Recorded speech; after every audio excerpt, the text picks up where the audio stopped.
लद्दाख का नाम आते ही मन में सबसे पहले दो जगहें उभरती हैं। पहली नुब्रा वैली, जिसके बारे में मैं आपको लद्दाख सीरीज के पिछले वीडियोस में दिखा चुकी हूँ, और दूसरी जगह है पैंगोंग झील, जहाँ नीले आसमान को शर्मिंदा करने वाला पारदर्शी पानी और बदलते हुए रंग पर्यटकों का मन मोह लेते हैं। बॉलीवुड की 3 इडियट्स मूवी के करीना के शादी के जोड़े में पीले स्कूटर चलाने वाले सीन ने जो वाहवाही बटोरी, वो सीन इसी नीली झील पर फिल्माया गया था। और उसके बाद जो भी पर्यटक लद्दाख आते हैं वो कभी भी इस झील को देखना मिस नहीं करते, जिसका 40% हिस्सा भारत में, 50% हिस्सा चीन के कब्जे में और 10% हिस्सा विवादित है। पर्यटकों का सपना होता है कि वो दोनों जगहें, नुब्रा वैली और पैंगोंग लेक, एक ही ट्रिप में कवर कर लें। लेकिन सवाल यह आता है कि नुब्रा वैली से सीधे पैंगोंग झील कैसे जाएं? रास्ते कौन से हैं? कौन सा रास्ता बेहतर है और किस रास्ते पर थकावट कम होगी? आज का ये वीडियो बहुत रोमांचक होने वाला है। इन रास्तों पे वाइल्ड लाइफ देखने को मिलती है जो बहुत कमाल की होती है।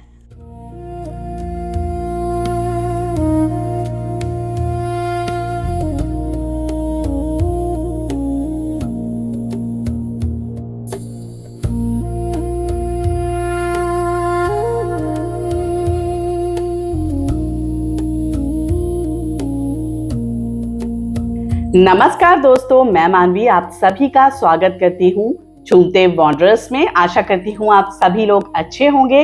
आज के वीडियो में मैं आपको लेकर जाने वाली हूँ पैंगोंग लेक के सफर पर। इस झील को आपने कुछ एक मूवीज में जरूर देखा होगा, पर यह सबसे ज्यादा प्रचारित हुई 3 इडियट्स मूवी के बाद। हालांकि उसके बाद ये जगह बहुत कमर्शियलाइज हो गई, जो पहले बहुत शांत हुआ करती थी। पर पहली बार यहाँ जाने वाले किसी भी पर्यटक के लिए ये जगह किसी स्वर्ग जैसी सुंदर नजर आती है। तो बिना वक्त जाया किए हम चलते हैं पैंगोंग लेक के सफर पर आगे बढ़ने से पहले मैं आप सभी लोगों से वही रिक्वेस्ट करूंगी कि अगर आपने अभी तक चैनल को सब्सक्राइब नहीं किया तो मेरे चैनल को सब्सक्राइब कीजिए, वीडियोस को लाइक कीजिए, अपने दोस्तों और परिवार के साथ शेयर कीजिए और बेल आइकन प्रेस करना बिल्कुल भी मत भूलिए। आप झूमते वॉन्डरर्स फेसबुक और इंस्टाग्राम पर भी है, तो वहां भी अपना प्यार हमारे ऊपर बनाए रखिए। आपका साथ ही हमारी सबसे बड़ी ताकत है। तो अब चलते हैं वीडियो में आगे। ले से पैंगोंग लेक का सफर करीब 5 से 5.5 घंटे का है, जो लगभग 223 किलोमीटर का है, जो चांगला पास होकर जाता है, जिसकी ऊंचाई समुद्र तल से 17,590 फीट ऊपर है। जब मैं यहाँ पहली बार 2010 में गई थी, तब पैंगोंग लेक, जिसे पैंगोंग सो कहा जाता है, वहां ठहरने की कोई व्यवस्था नहीं थी। सिर्फ 2 टेंट थे झील के सामने, जिसमें आप सिर्फ अपने रिस्क पर ठहर सकते थे। ठंड के कारण रात काटनी मुश्किल हो जाती थी और पर्यटकों को यहाँ ना रुकने की सलाह दी जाती थी।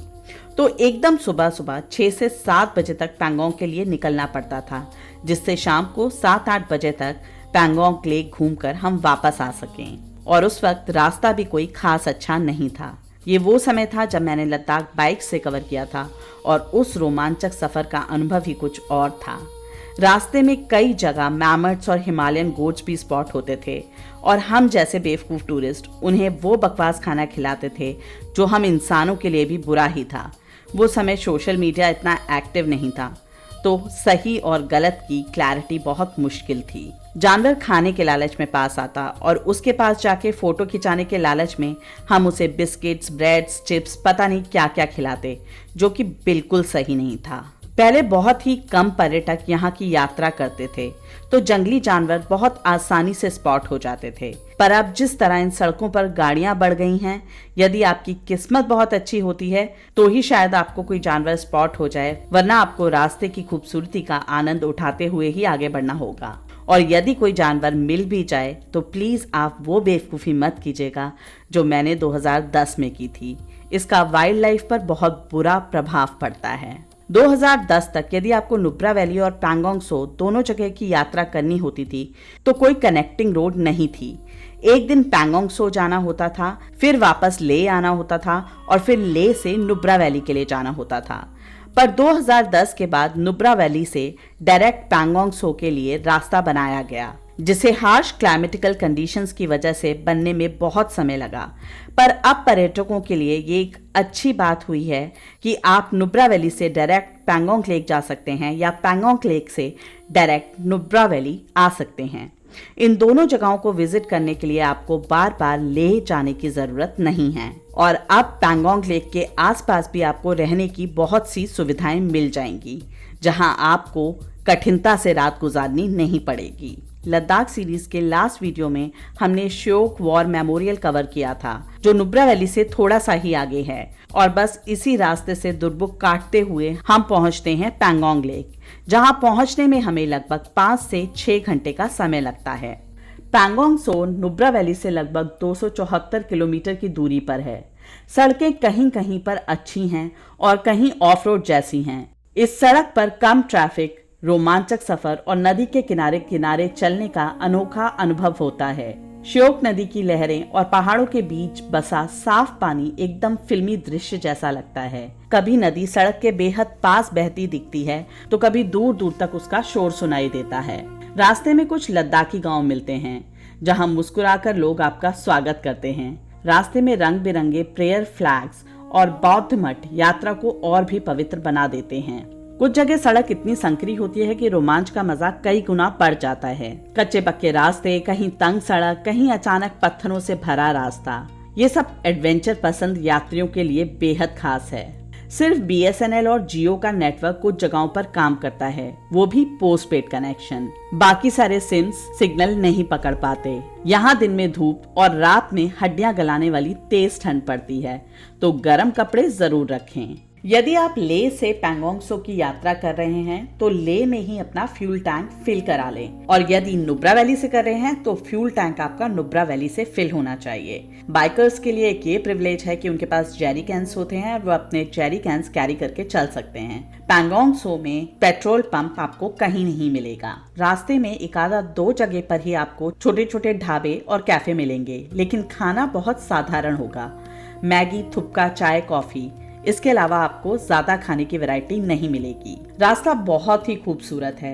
कई जगहों पर वाइल्ड लाइफ के भी दर्शन हो जाते हैं और ऐसा ही रोमांचक सफर तय करके हम पहुंचते हैं पैंगोंग लेक, जिसे देखकर आंखें तर हो जाती हैं और शरीर अपनी सारी थकावट भूल जाता है। पैंगोंग सो लद्दाख और तिब्बत में फैली एक लंबी, उथली और खारे पानी की एंडोर हाइक झील है, जो लगभग 135 से 160 किलोमीटर तक फैली हुई है। जैसा कि मैंने आपको शुरुआत में ही बताया था कि इसका अधिकांश भाग चीन के नियंत्रण में है, जबकि 40% हिस्सा भारत में है और 10% पर विवाद है।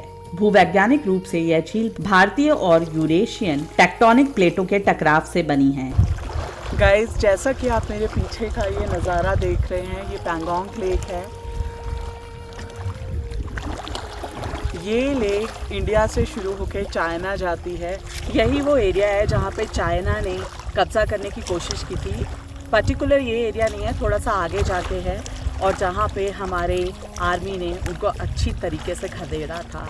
बहुत खूबसूरत जगह है, बहुत पीसफुल है। थोड़ी कमर्शलाइज हो गई है पहले से, पर अब भी बहुत पीसफुल, बहुत प्यारी जगह है। तो अगर आप लद्दाख आए तो ज़रूर आइएगा यहाँ पर। बहुत बहुत सुंदर लेक है। ये देखिए यहाँ पर लोगों ने कितना कचरा फेंका हुआ है। ये छोटा सा भी कचरा जो दिख रहा है आपको, पॉलीथिन है ये। मत फेंके यार आप यहाँ आकर, इतनी खूबसूरत जगह को मत खराब कीजिए। जाते वक्त जितना भी कचरा मुझसे उठाया जाएगा मैं उठाकर लेकर जाऊंगी। हार्दिक निवेदन है आप लोगों से, यहाँ आके ये सब मत कीजिए। पैंगोंग झील प्रवासी पक्षियों के लिए एक महत्वपूर्ण प्रजनन क्षेत्र और एक सुंदर परिदृश्य है, जिसकी खास बात यह है कि समय के साथ इस झील का रंग नीला, हरा और लाल बदलता रहता है। यह झील दुनिया की सबसे ऊंची खारे पानी की झीलों में से एक है और इसका निर्माण लाखों साल पहले भारतीय प्लेट के यूरेशियन प्लेट से टकराने के कारण हुआ था। जैसा कि मैंने आपको बताया कि पैंगोंग झील को पैंगोंग सो के नाम से जाना जाता है। इसका मतलब तिब्बती भाषा का शब्द है जिसका अर्थ है उच्च घास के मैदान की झील। पैंगोंग सो 4200 मीटर यानी 13,800 फीट से अधिक की ऊंचाई पर स्थित है, झील की एक अनूठी विशेषता यह है कि इसके रंग बदलते रहते हैं। ये ऐसी हैरत अंगेज करने वाली झील है जिसके कुछ हिस्से में खारा पानी होता है जहां मछली और जलीय वनस्पति नहीं पाई जाती हैं। हालांकि इसके कुछ क्षेत्रों में प्रवासी पक्षियों जैसे बार हेडेड गूंज और ब्राह्मणी डक के लिए महत्वपूर्ण प्रजनन क्षेत्र है। यह झील लगभग 160 किलोमीटर लंबी है और 5 किलोमीटर तक चौड़ी हो सकती है। सर्दियों के दौरान झील का पानी पूरी तरह से जम जाता है। इसे अंतर्राष्ट्रीय महत्व की अर्धभूमि के रूप में रामसर कन्वेंशन के तहत नामित करने की प्रक्रिया चल रही है। 3 इडियट्स फिल्म रिलीज होने के बाद यहाँ बने फोटो पॉइंट्स पर हर कोई तस्वीरें खिंचवाता है। जब मैं यहाँ 2016 में गई थी तो यहाँ सिर्फ एक येलो स्कूटर रखा हुआ था जहाँ लोग फोटोशूट करते थे। ये स्कूटर बिल्कुल वैसा ही था जैसा करीना कपूर को लेक के साथ स्कूटर चलाते हुए फिल्माया गया है, पर इस बार यहाँ 4 से 5 येलो स्कूटर्स देखने को मिले और साथ ही वो बॉटॉक शेप चेयर्स भी जिन्हें 3 इडियट्स में फिल्माया गया है। पर्यटक बड़े चाव से इन पर बैठकर फोटोज, वीडियोस और रील्स बनाते हैं। हालांकि झील के अंदर किसी भी प्रकार का कोई भी वाहन चलाना प्रोहिबिटेड है, पर कुछ जाहिल लोगों को बीमारी होती है हर जगह गंद फैलाने की, और वो यदि ऐसा करते हुए पकड़े जाते हैं तो उनकी अच्छी मरम्मत के साथ साथ अच्छा खासा फाइन भी उनसे वसूल किया जाता है। हालांकि यहाँ पर आर्मी मौजूद है तो ऐसी हरकतें कम ही हो पाती हैं, पर फिर भी कभी ना कभी ऐसा कुछ हो ही जाता है। तो आप सभी से निवेदन है कि बात फाइन की नहीं है, प्रकृति की रिस्पेक्ट की है, और कृपया यहाँ वो रिस्पेक्ट लेकर ही घूमने आएं। रात को झील के किनारे कैंपिंग होती है।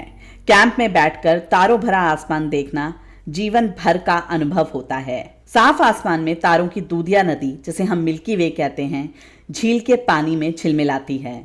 यहाँ का पानी इतना साफ है कि आप झील के नीचे के एक एक पत्थर को देख सकते हैं। हालांकि इस झील में बोटिंग, स्विमिंग कुछ भी अलाउड नहीं है। चारों तरफ बर्फीले पहाड़ों से घिरी ये नीली झील ऐसी दिखती है जैसे मानो धरती पर स्वर्ग ही उतर आया हो। मुझे याद है 2016 में हमने इस झील के किनारे मैगी बनाई थी और आग जलाने में इतनी प्रॉब्लम हो रही थी कि पूछो मत।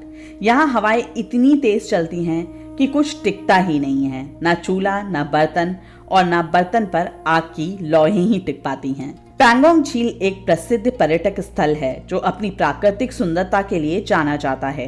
यह लद्दाख क्षेत्र में एक महत्वपूर्ण आकर्षण है। हालांकि अब यहाँ ठहरना बहुत ही आसान है, पर मैं फिर भी यही कहूंगी कि 2010 वाला पैंगोंग इससे कई गुना अद्भुत और सुंदर था, जब यहाँ नाम का टूरिस्ट जाता था। न 3 इडियट्स मूवी का ही कोई प्रभाव था और न रुकने की ही कोई व्यवस्था, पर यहाँ तक पहुँचने का अनुभव बहुत ही निराला था। लेक पर शांति से समय व्यतीत करने के बाद हम सेम डे ही लेक के लिए निकल गए, जहाँ रास्ते में पड़ता है चांगला पास। चांगला पास जो समुद्र तल से 17,590 फीट की ऊंचाई पर है।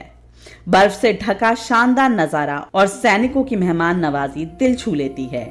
यहाँ की ठंडी हवाएं और बर्फ से ढके पहाड़ों का सौंदर्य सफर की थकान मिटा देता है, और यदि स्वास्थ्य ठीक ना हो तो डरा भी देता है। ये देखिए, मैं आपके साथ कुछ पिक्चर्स साझा कर रही हूँ। ये सेम पॉइंट है जब मैं फर्स्ट टाइम यहाँ गई थी, फिर दोबारा, और अब हर बार मैं यहाँ सितंबर या अक्टूबर में ही गई हूँ, पर मौसम बहुत बदल चुका है। 2010 में बर्फ बहुत हैवी थी, फिर और कम हुई और इस बार और कम देखने को मिली। जिस तरह का कमर्शलाइजेशन इस जगह पर हो चुका है, शायद ये मेरी आखिरी ही विजिट थी इस जगह पर यदि आप अभी तक पैंगोंग सो नहीं गए तो आप लद्दाख जाएं तो एक बार विजिट जरूर कीजिएगा। ये जगह देखने लायक है, इसका एहसास ही निराला है। रास्ते में कुछ एक जगहों पर छोटे छोटे गांव मिलते हैं और उसके बाद हम आते हैं वापस ले। यहाँ से मैंने अपनी लद्दाख की इस ट्रिप की यात्रा समाप्त की। हालांकि लद्दाख बहुत बड़ा है, यहाँ देखने के लिए अब भी बहुत कुछ बाकी है। PSO मुरीरी लेक जो पैंगोंग लेक जितनी ही सुंदर है। बहुत सी प्रख्यात और पुरानी मोनेस्ट्रीज जैसे हेमिस मोनेस्ट्री, थिस्के मोनेस्ट्री। लेह में भी बहुत कुछ है देखने के लिए, जैसे शांति स्तूपा, लेह का मार्केट, लेह पैलेस। पर एक वीक में मैंने श्रीनगर से पैंगोंग तक इस ट्रिप में जो कुछ भी कवर किया, उस हर एक चीज की छोटी सी छोटी डिटेल मैंने लद्दाख सीरीज में शेयर की है। तो यदि आप लद्दाख ट्रिप प्लान कर रहे हों और श्रीनगर से जाके मनाली के रास्ते में क्या क्या देख सकते हैं, वो सब कुछ आपको लद्दाख सीरीज में मेरे इस चैनल पर देखने को मिलेगा। और आपको सारी डिटेल्स मिलेंगी। तो आप एक बार जरूर देखिए, जिससे कि आपके लिए ये यात्रा थोड़ी आसान हो जाए। बाकी की और भी जगहें मैं आपको बहुत जल्दी लेकर चलूंगी और झंस्कार की ऑफ रोडिंग भी बहुत जल्दी मैं आपके साथ साझा करूंगी। तो ये था मेरा पैंगोंग लेक का सफर और मैंने पूरी कोशिश की है आप लोगों के साथ हर डिटेल को शेयर करने की। हर छोटी से छोटी चीज मैंने आप लोगों के साथ यहाँ शेयर की है। पर यदि फिर भी कुछ रह गया हो और आप लोग यहाँ गए हो और जिसको मैं यहाँ नहीं शेयर कर पाई हूँ, तो प्लीज कमेंट सेक्शन में कमेंट करके अपने एक्सपीरियंस और इन्फॉर्मेशन जरूर शेयर कीजिएगा। आगे आने वाले वीडियो में मैं आपको दिखाऊंगी कि कैसे एक दिन में हम खूबसूरती से भरपूर सफर को तय करते हुए पहुंचे लद्दाख से सीधे चंडीगढ़। इस रास्ते पर बहुत सारे टूरिस्ट डेस्टिनेशन हैं जो आप बहुत छोटी छोटी हॉलीडेज में भी कवर कर सकते हैं। तो बहुत जल्दी मिलते हैं फिर से एक नए वीडियो के साथ, और जाने से पहले रिक्वेस्ट करूंगी कि अगर आपको मेरा वीडियो पसंद आया हो तो प्लीज मेरे वीडियोस को लाइक कीजिए, अपने दोस्तों के साथ शेयर कीजिए, अपने परिवार के साथ शेयर कीजिए, बेल आइकन प्रेस करना बिल्कुल भी मत भूलिए। और यदि आपने चैनल को अभी तक सब्सक्राइब नहीं किया तो चैनल को सब्सक्राइब कीजिए। आपके एक छोटे से एफर्ट से बहुत मोटिवेशन मिलती है। फिर से मिलते हैं बहुत जल्दी नए वीडियो के साथ। तब तक के लिए stay tuned with the channel. नमस्कार।